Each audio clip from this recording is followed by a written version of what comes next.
जय जनार्दन दोस्तों। आज फिर एक बार आप सभी का स्वागत है। देखिए, आज की वीडियो में आपको मैं 100% वास्तु के अनुसार उत्तरमुखी 1 BHK हाउस प्लान दिखा रहा हूँ। बिल्कुल छोटा है, चौड़ाई में 25 है, लंबाई में 29 फीट का है। ये उत्तर के बाजू में रोड है, उत्तर से एंट्री दिया हुआ है, उत्तर से पोर्च दिया हुआ है। और देखिए 25 बाई 29 का है, 725 स्क्वायर फीट है। कभी भी हमारा घर अगर वास्तु के अनुसार हम बनाते हैं तो उसमें हमारे लिए इतना सुकून मिल जाता है कि हमारा घर वास्तु के अनुसार है, इसीलिए हमें बहुत समाधान मिल जाता है। वास्तु का उद्देश्य यही होता है कि कभी भी हमारे घर के अंदर की नकारात्मक ऊर्जा कम करके सकारात्मक ऊर्जा बढ़ाया जाए। जितना भी सकारात्मक ऊर्जा हम बढ़ाने की कोशिश करते हैं तो उतना ही हमारा घर वास्तु के अनुसार बन जाता है।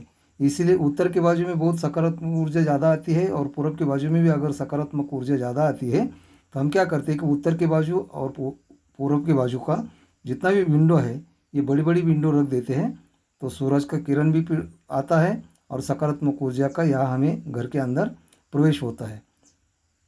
और पश्चिम के बाजू में, दक्षिण के बाजू में हमें नकारात्मक ऊर्जा का सामना करना पड़ता है, इसलिए दक्षिण के बाजू में हम कम से कम खिड़की लगाते हैं और छोटी छोटी खिड़की लगाते हैं और वो भी हमेशा बंद रखते हैं, ज़रूरत से ज़्यादा खुली रखते नहीं हैं।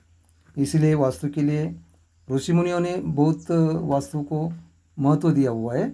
अगर हम भी वास्तु के अनुसार हमारा घर बनाते हैं तो हमें भी बहुत सारा समाधान मिलता है, सुकून मिलता है, समृद्धि होता है, बढ़ती होता है, भरभराट हो जाता है।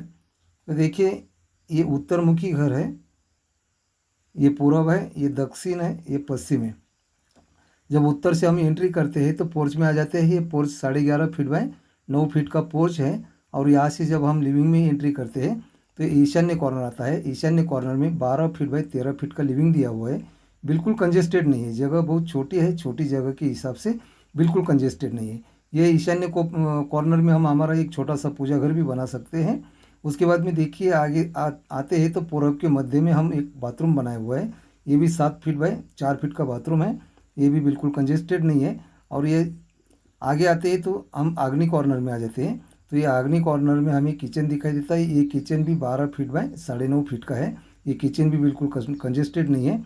और उसके बाद देखिए पश्चिम की बाजू में यहाँ बेड दिया हुआ है, ये वायु कॉर्नर आता है। तो वास्तु के अनुसार ये 11 फीट बाय 10 फीट का बेड है, ये भी बिल्कुल कंजेस्टेड नहीं है। और वास्तु के अनुसार ईशान्य नैऋत्य कॉर्नर सबसे हेवी होना चाहिए। तो इसीलिए हम नैऋत्य कॉर्नर में आपको एक स्टेयरकेस दिया हुआ है। ये भी बिल्कुल स्टेबल दिया हुआ है।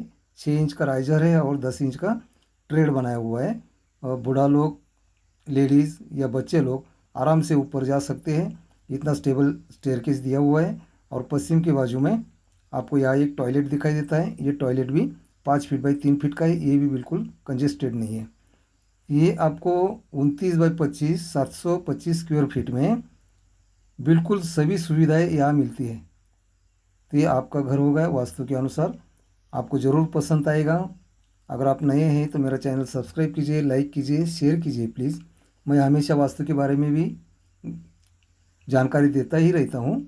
और आपके प्लॉट के हिसाब से 1 BHK 2 BHK 3 BHK सभी तरह के प्लान आपको मेरे चैनल पे दिखाई देंगे। आज के लिए इतना ही, धन्यवाद, फिर मिलेंगे।